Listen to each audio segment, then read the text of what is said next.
सतनाम श्री वाहेगुरु साहिब जीओ। जाचक जन जाचै प्रभ दान, कर कृपा देवो हर नाम। साध जना की मांगो तूर, पार ब्रह्म मेरी शरदा पूर। सदा सदा प्रभ के गुण गावो, सास सास प्रभ तुम्हें त्यावो। चरण कमल स्यों लागै प्रीत, भगत करो प्रभ की नित नीत। एक ओट एको आधार, नानक मांगै नाम प्रभ सार। परम सन्मानियो गुरुरू गुरु खालसा साध संगत जी, वाहिगुरु जी का खालसा वाहिगुरु जी की फतेह। चल रहे लड़ीवार प्रसंग धन धन श्री गुरु गोबिंद सिंह साहिब जी महाराज जी दे विचों अज आपां गुरु जी द्वारा नदौण दी जंग फतेह करन दा प्रसंग सरवण करांगे। आओ बड़े प्रेम नाल यह प्रसंग सरवण करिए।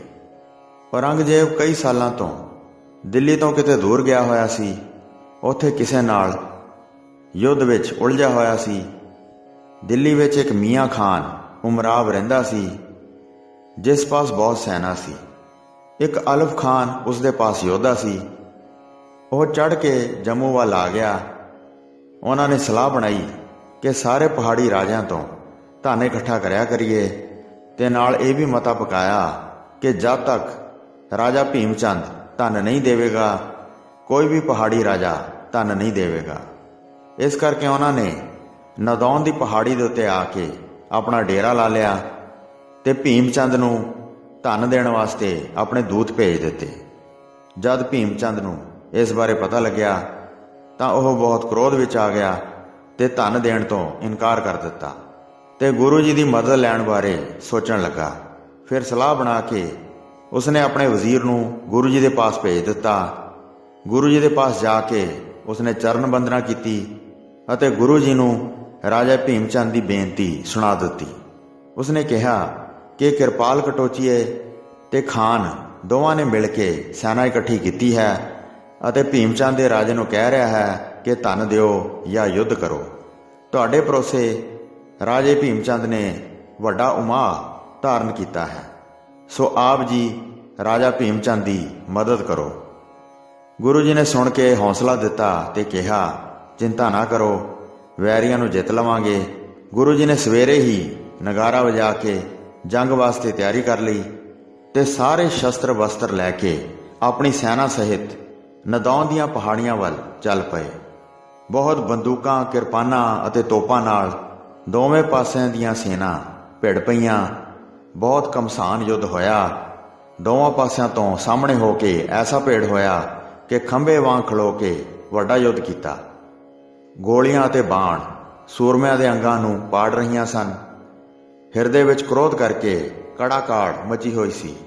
काफ़ी समा जंग चलदा रहा। वैरी कुछ धीरज धार के अड़े रहे, भजे नहीं। ये गल जान के श्री गुरु गोबिंद सिंह जी ने बंदूक सेवक नूं दे दित्ती ते सतगुरु जी युद्ध विच शेर वांग गजे। हथ विच धनुख लैके घोड़े नूं टपाया। वैरी दे सामने होके जित चाही। बड़ी तेजी नाल फिर पत्थे विचों सप वर्गा तीर कढ़िया, चिल्ले विचों सन के ते जोर नाल खिंच के विशाल क्रोध धार के तीर छड़ दिता। तद तीर शूकदा होया बड़ी तेजी नाल गया, जिस नूं वेख के सूरबीर भयभीत हो गए। वैरियां विच रौला मच गया। हिरदे विचों धीरज हार के इधर उधर तकदे सन। फिर सतगुरु जी ने होर तीर कढ़िया ते हथ दे जोर नाल उस तीर नूं चिल्ले विच जोड़िया। धनुख ने फिर चिरड़ चिरड़ कीती ते तीर चल गया। शूकदे होए तीर सूरमिਆਂ ਦੇ शरीरां विच जा वड़दे हन। गुरु जी तक के वैरियां नूं मारदे हन। वैरियां दे अति डर नाल अंग कंबदे हन। गुरु जी होर तीर बड़ी छेती कढ़दे हन ते धनुख नूं ਕੰਨ तक खिंचदे हन ते तीर वैरी दे शरीर विच जा जा प्रवेश करदा है।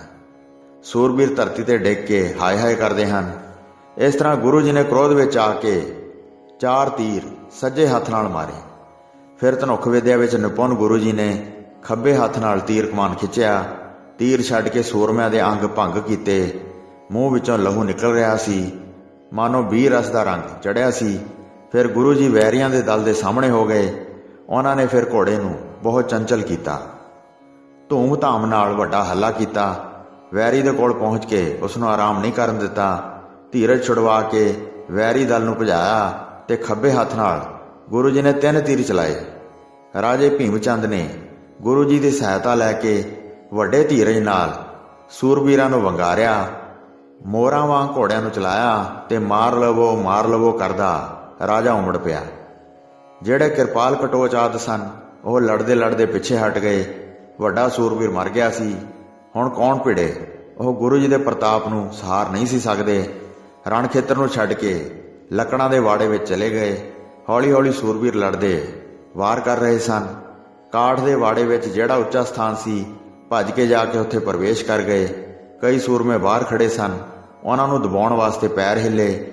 ਇੱਕ ਵਾਰ ਕੜ-ਕੜ ਕਰਦੀਆਂ ਗੋਲੀਆਂ ਚੱਲੀਆਂ, ਜਿਹੜੀਆਂ ਵੈਰੀਆਂ ਨੂੰ ਲੱਗ ਕੇ ਅੰਗ ਵਿੰਨ ਦਿੰਦੀਆਂ ਸਨ। ਕਿਰਪਾਨਾਂ ਕੱਢ ਕੇ ਸਰੀਰ ਕੱਟ ਦਿੱਤੇ। ਸੂਰਮੇ ਜਿੱਤ ਨੂੰ ਵੇਖ ਕੇ ਬਹੁਤ ਉਤਸ਼ਾਹਿਤ ਹੋ ਗਏ। ਉਤਸ਼ਾਹ ਵਾਸਤੇ ਬਹੁਤ ਵਾਜੇ ਵੱਜੇ। ਸਾਰੇ ਯੁੱਧ ਜਿੱਤਣ ਵਾਸਤੇ ਅੱਗੇ ਵਧੇ। ਵਿਕਰਾਲ ਰੂਪ ਵਿੱਚ ਬਹੁਤ ਲੋਥਾਂ ਉੱਤੇ ਲੋਥਾਂ ਚੜ੍ਹ ਗਈਆਂ। ਸੂਰਬੀਰ ਭੱਜ ਕੇ ਵਾਰ ਕਰਦੇ ਸਨ। ਥਾਂ ਫਿਰ ਕੇ ਡਰ ਉਤਪੰਨ ਕਰਦੇ ਸਨ। ਮਾਰ ਕੇ ਸ਼ਸਤਰਾਂ ਦੇ ਬਹੁਤ ਵਾਰ ਕਰਦੇ ਸਨ। ਜਿਹੜਾ ਵੈਰੀ ਅੜਦਾ ਸੀ ਉਸ ਨੂੰ ਹਟਾ ਕੇ ਮਾਰਦੇ ਸਨ। ਸਤਿਗੁਰੂ ਜੀ ਨੇ 7 ਤੀਰਾਂ ਨਾਲ ਯੁੱਧ ਜਿੱਤ ਕੇ ਵੈਰੀਆਂ ਨੂੰ ਕ੍ਰੋਧ ਕਰਕੇ ਲੱਕੜਾਂ ਦੇ ਵਾੜੇ ਵਿੱਚ ਧੱਕ ਦਿੱਤਾ। ਉਹਨਾਂ ਪਾਸੋਂ ਬਾਹਰ ਨਾ ਖਲੋਤਾ ਗਿਆ। ਲੱਕੜਾਂ ਦੀ ਗੜੀ ਵਿੱਚ ਉਤਾਵਲੇ ਹੋ ਕੇ ਜਾ ਦਾਖਲ ਹੋਏ। ਵਾੜੇ ਵਿੱਚ ਵੜੇ ਹੋਏ ਫਿਰ ਬਾਰ-ਬਾਰ ਵੇਖਦੇ ਸਨ। ਫਿਰ ਕਾਠ ਦੀ ਗੜੀ ਵੱਲ ਗੋਲੀਆਂ ਚਲਾਈਆਂ ਤੇ ਗੜੀ ਵਿੱਚ ਟਿਕੇ ਕਟੋਚੀਆਂ ਨੂੰ ਘੇਰ ਲਿਆ। ਫਿਰ ਬੜਾ ਕ੍ਰੋਧ ਧਾਰ ਕੇ ਕਰਾਰਾ ਯੁੱਧ ਹੋਇਆ। ਹਜ਼ਾਰਾਂ ਗੋਲੀਆਂ ਤੇ ਬਾਣ ਚੱਲੇ। ਵੈਰੀ ਨੂੰ ਲੱਕੜ ਦੇ ਵਾੜੇ ਵਿੱਚ ਘਿਰੇ ਵੇਖ ਕੇ ਫਿਰ ਸਤਿਗੁਰੂ ਜੀ ਨੇ ਆਪਣੇ ਸੂਰਮਿਆਂ ਨੂੰ ਰੋਕ ਲਿਆ। ਹੁਣ ਹਾਰ ਗਏ ਹਨ ਤੇ ਕਾਠ ਦੀ ਗੜੀ ਵਿੱਚ ਟਿਕ ਗਏ ਹਨ। ਇਹਨਾਂ ਦਾ ਡਰ ਬਹੁਤ ਵਧਿਆ ਹੈ। ਇਸ ਤਰ੍ਹਾਂ ਸਤਿਗੁਰੂ ਜੀ ਨੇ ਰਣ ਖੇਤਰ ਵਿੱਚ ਜਿੱਤ ਪ੍ਰਾਪਤ ਕੀਤੀ।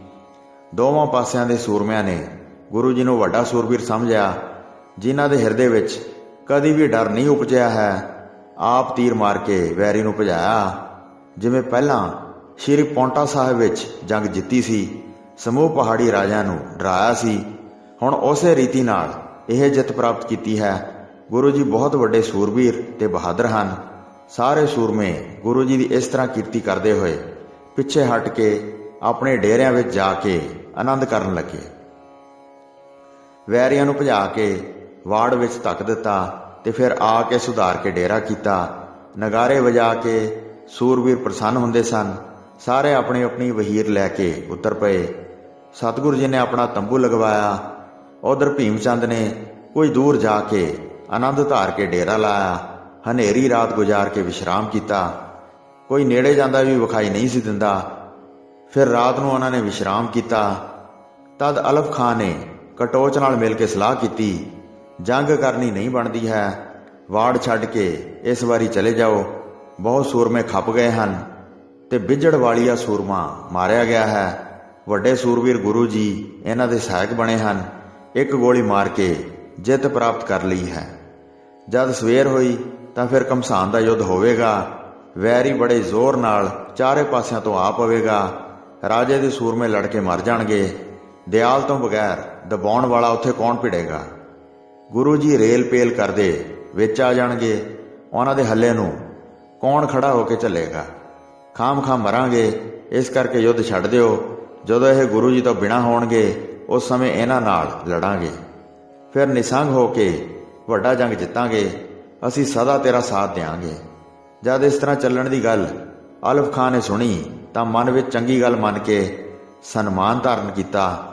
ਤੂੰ ਚੰਗੀ ਗੱਲ ਕਹੀ ਹੈ, ਅਸੀਂ ਫੇਰ ਆਵਾਂਗੇ। ਇਹਨਾਂ ਨੂੰ ਫਿਰ ਘੇਰ ਕੇ ਸਜ਼ਾ ਦੇਵਾਂਗੇ। ਇਹ ਸਲਾਹ ਮੰਨ ਕੇ ਸਾਵਧਾਨ ਹੋ ਗਿਆ। ਇਸ ਰੀਤੀ ਨਾਲ ਛੇਤੀ ਹੀ ਤਿਆਰੀ ਕਰ ਲਈ। ਇੱਕ ਮਨੁੱਖ ਨੂੰ ਉੱਚੇ ਸਥਾਨ ਤੇ ਬਿਠਾ ਦਿੱਤਾ ਤੇ ਉਸਦੇ ਅੱਗੇ ਵੱਡਾ ਨਗਾਰਾ ਧਰ ਦਿੱਤਾ ਤੇ ਉਸ ਨੂੰ ਕਿਹਾ, ਸਾਰੀ ਰਾਤ ਇੱਥੇ ਵਜਾਉਂਦੇ ਰਹੋ। ਜਦ ਇਹ ਵੇਖੋ ਕਿ ਸਵੇਰ ਹੋ ਗਈ ਤਾਂ ਇਹ ਸਥਾਨ ਛੱਡ ਦਿਓ, ਫਿਰ ਚੱਲ ਕੇ ਭੱਜ ਆਓ। ਇਸ ਤਰ੍ਹਾਂ ਉਸ ਨੂੰ ਸਮਝਾਇਆ ਤੇ ਘੋੜਿਆਂ ਉੱਤੇ ਚੜ੍ਹ ਕੇ ਤੁਰੰਤ ਚਲੇ ਗਏ। ਸਾਰਿਆਂ ਨੇ ਚੋਰਾਂ ਵਾਲੀ ਗਤੀ ਧਾਰਨ ਕੀਤੀ। ਚੁੱਪ ਧਾਰ ਕੇ ਬਾਹਰ ਨਿਕਲ ਗਏ। ਕਿਸੇ ਨੇ ਵੀ ਜਾਂਦੇ ਨਾ ਵੇਖੇ, ਘਰਾਂ ਨੂੰ ਚਲੇ ਗਏ। ਗੁਰੂ ਜੀ ਆਦ ਇੱਕ ਪਾਸੇ ਆਰਾਮ ਕਰ ਰਹੇ ਸਨ। ਜਦ ਸਵੇਰ ਹੋਈ ਤਾਂ ਨਗਾਰੇ ਦੀ ਆਵਾਜ਼ ਸੁਣੀ। ਸਾਰੇ ਕਹਿੰਦੇ ਸਨ ਪਨਾਹ ਵਾਲੇ ਸਥਾਨ ਦੇ ਵਿੱਚ ਹੀ ਮੌਜੂਦ ਹਨ। ਫਿਰ ਨਗਾਰਾ ਵਜਾਉਣ ਵਾਲਾ ਭੱਜ ਗਿਆ। ਖਾਲੀ ਸਥਾਨ ਵੇਖ ਲਿਆ। ਵੈਰੀ ਸ਼ਰਮ ਛੱਡ ਕੇ ਭੱਜ ਗਿਆ ਹੈ। ਅਲਫ ਖਾਂ ਆਪਣੇ ਪਠਾਣਾਂ ਨੂੰ ਨਾਲ ਲੈ ਕੇ ਚਲਾ ਗਿਆ ਹੈ। ਕਟੋਚੀਆ ਵੀ ਧੀਰਜ ਧਾਰ ਕੇ ਖੜਾ ਨਹੀਂ ਹੋਇਆ। ਮੂਰਖ ਕਾਇਰ ਗਵਾਰ ਅੱਗੇ ਅੜੇ ਨਹੀਂ ਹਨ। ਜਦ ਸਾਰੀ ਸੈਨਾ ਦੇ ਸੂਰਬੀਰ ਸ਼ਸਤਰ ਧਾਰ ਕੇ ਵਾੜੇ ਦੇ ਪਾਸ ਗਏ, ਸਾਰਿਆਂ ਨੇ ਜਾ ਕੇ ਵੇਖ ਲਿਆ। ਦਿਲ ਦੇ ਵੱਡੇ ਕਾਇਰ ਡਰਦੇ ਭੱਜ ਗਏ ਹਨ। ਮਨ ਵਿੱਚ ਪ੍ਰਸੰਨਤਾ ਧਾਰ ਕੇ ਜਿੱਤ ਦੀਆਂ ਗੱਲਾਂ ਕਰਦੇ ਹਨ। ਇਹ ਸੁਣ ਕੇ ਭੀਮ ਚੰਦ ਬਹੁਤ ਪ੍ਰਸੰਨ ਹੋਇਆ। ਤਦ ਨਦੌਣ ਦੇ ਨੇੜੇ ਡੇਰਾ ਕਰ ਲਿਆ ਤੇ ਜਿੱਤ ਦੀ ਸਾਰ ਲੈ ਕੇ ਨਿਸ਼ਚਿੰਤ ਹੋ ਗਏ। ਸੁੰਦਰ ਨਦੀ ਵੇਖ ਕੇ, ਜਿੱਥੇ ਬਿਆਸਾ ਨਦੀ ਦਾ ਅਰੋਕ ਜਲ ਚੱਲ ਰਿਹਾ ਸੀ, ਉਸ ਦੇ ਕਿਨਾਰੇ ਗੁਰੂ ਜੀ ਨੇ ਸੁੰਦਰ ਸਥਾਨ ਵੇਖ ਕੇ ਸਾਰੀ ਸੈਨਾ ਨੇ ਉਤਰ ਕੇ ਡੇਰਾ ਕਰ ਲਿਆ। ਸਾਰੇ ਗੁਰੂ ਜੀ ਦਾ ਵੱਡਾ ਜਸ ਕਰ ਰਹੇ ਸਨ।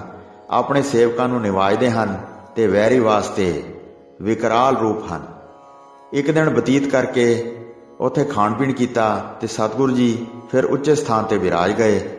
ਦਰਖਤਾਂ ਸਹਿਤ ਬਹੁਤ ਪਹਾੜ ਖੜੇ ਸਨ। ਨਦੀ ਦੇ ਪ੍ਰਵਾਹ ਦੀ ਸੈਲ ਕਰਦੇ ਸਨ। ਕਈ ਦਿਨ ਡੇਰਾ ਕਰਕੇ ਉੱਥੇ ਮੁਕਾਮ ਕੀਤਾ। ਰਾਜਿਆਂ ਨੇ ਆਪਣੇ ਘਰ ਵਿਖਾਏ। ਗੁਰੂ ਜੀ ਨੂੰ ਸਭ ਪ੍ਰਕਾਰ ਪ੍ਰਸੰਨ ਕੀਤਾ। ਅੱਗੇ ਦੀਨ ਬਣ ਕੇ ਬਹੁਤ ਜਸ ਕਰਦੇ ਸਨ। ਸਾਰੇ ਵੈਰੀ ਭੈਭੀਤ ਹੋ ਗਏ ਹਨ। ਤੁਹਾਡਾ ਪ੍ਰਤਾਪ ਕਰਕੇ ਭੱਜ ਗਏ ਹਨ। ਇਸ ਰੀਤੀ ਨਾਲ ਕਈ ਦਿਨ ਬਤੀਤ ਕੀਤੇ। ਗੁਰੂ ਜੀ ਜਲ ਦੇ ਕਿਨਾਰੇ ਸੁਸ਼ੋਭਿਤ ਹੋ ਕੇ ਆਨੰਦ ਕਰਦੇ ਸਨ। 22 ਧਾਰ ਪਹਾੜੀ ਰਾਜਿਆਂ ਵਿੱਚ ਸਤਿਗੁਰੂ ਜੀ ਵੱਡੇ ਵੀਰ ਬਹਾਦਰ ਪ੍ਰਗਟ ਹੋਏ। ਸ਼੍ਰੀ ਗੁਰੂ ਜੀ ਦੇ ਮਿੱਤਰ ਅਤੇ ਵੈਰੀ ਪਹਾੜੀ ਰਾਜੇ ਤੇ ਪਹਾੜੀ ਸੂਰਮੇ ਜਿੱਥੇ ਸਭਾ ਲਾ ਕੇ ਬੈਠਦੇ ਹਨ, ਜਿੱਥੇ ਯੁੱਧ ਬਾਰੇ ਕੋਈ ਵਾਰਤਾ ਚੱਲਦੀ ਸੀ ਤੇ ਜਿੱਥੇ ਸ਼ਸਤਰਾਂ ਦੇ ਵਾਰ ਕਰਨ ਦਾ ਜ਼ਿਕਰ ਚੱਲਦਾ ਸੀ, ਉੱਥੇ ਕਲਗੀਧਰ ਸਤਿਗੁਰੂ ਜੀ ਨੂੰ ਪਹਿਲੇ ਸਥਾਨ ਤੇ ਮਹਾਨ ਯੋਧਾ ਗਿਣਦੇ ਸਨ। ਇਸ ਤਰ੍ਹਾਂ ਕਹਿੰਦੇ ਸਨ ਕਿ ਯੁੱਧ ਕਰਦੇ ਸਮੇਂ ਜੇ ਕੋਈ ਕਲਗੀਧਰ ਦਾ ਨਾਮ ਵੀ ਯਾਦ ਕਰ ਲਵੇਗਾ ਤਾਂ ਉਹ ਵੀ ਵੈਰੀ ਨੂੰ ਨਾਸ਼ ਕਰਕੇ ਜਿੱਤ ਪ੍ਰਾਪਤ ਕਰ ਲਵੇਗਾ। ਸੋ ਸਾਧ ਸੰਗਤ ਜੀ, ਬਿਆਸਾ ਨਦੀ ਦੇ ਤੱਟ ਤੇ ਅੱਜ ਵੀ ਉੱਥੇ ਗੁਰਦੁਆਰਾ ਨਦੌਣ ਸਾਹਿਬ ਸੁਸ਼ੋਭਿਤ ਹੈ। ਸੰਗਤਾਂ ਉੱਥੇ ਜਾ ਕੇ ਨਤਮਸਤਕ ਹੋ ਕੇ ਮਹਾਰਾਜ ਜੀ ਦੀਆਂ ਖੁਸ਼ੀਆਂ ਪ੍ਰਾਪਤ ਕਰਦੀਆਂ ਹਨ। ਗੁਰੂ ਜੀ ਨੇ ਰਮਣੀਕ ਸਥਾਨ ਵੇਖ ਕੇ ਉੱਥੇ 8 ਦਿਨ ਮੁਕਾਮ ਕੀਤਾ। ਸ੍ਰੇਸ਼ਟ ਘਰਾਂ ਅਤੇ ਸੁੰਦਰ ਪਹਾੜਾਂ ਦੀ ਜਿੱਥੇ ਕਿਥੇ ਗੁਰੂ ਜੀ ਚੰਗੀ ਵਿਧੀ ਨਾਲ ਸੈਰ ਕਰਦੇ ਸਨ। ਸੁੰਦਰ ਨਦੀ ਦਾ ਸੁੰਦਰ ਨਿਰਮਲ ਜਲ ਚੱਲਦਾ ਸੀ ਤੇ ਕਿੰਨੀ ਹੀ ਦੂਰੀ ਤੱਕ ਉੱਚੇ ਉੱਚੇ ਸਥਾਨ ਸਨ। ਜਲ ਦੇ ਚੱਲਣ ਨਾਲ ਜਿਹੜਾ ਸੁੰਦਰ ਨਾਦ ਪੈਦਾ ਹੁੰਦਾ ਹੈ, ਉਸ ਨੂੰ ਸੁਣ ਕੇ ਬਹੁਤ ਪ੍ਰਸੰਨ ਹੁੰਦੇ ਸਨ। ਗੁਰੂ ਜੀ ਵੇਖ ਕੇ ਨਜ਼ਦੀਕ ਖੜੇ ਹੋ ਜਾਂਦੇ ਸਨ। ਸੋ ਸਾਧ ਸੰਗਤ ਜੀ, ਇੱਥੇ ਦੂਸਰੀ ਰੁੱਤ ਦਾ 43ਵਾਂ ਅਧਿਆਇ ਸਮਾਪਤ ਹੁੰਦਾ ਹੈ ਜੀ। ਪ੍ਰਸੰਗ ਸੁਣਾਉਂਦੇ ਹੋਏ ਹੋਈਆਂ ਅਨੇਕ ਭੁੱਲਾਂ ਚੁੱਕਾਂ ਦੀ ਖਿਮਾ ਬਖਸ਼ਣੀ ਜੀ। ਦਾਸ ਨੂੰ ਆਗਿਆ ਦਿਓ। ਵਾਹਿਗੁਰੂ ਜੀ ਕਾ ਖਾਲਸਾ, ਵਾਹਿਗੁਰੂ ਜੀ ਕੀ ਫਤਿਹ।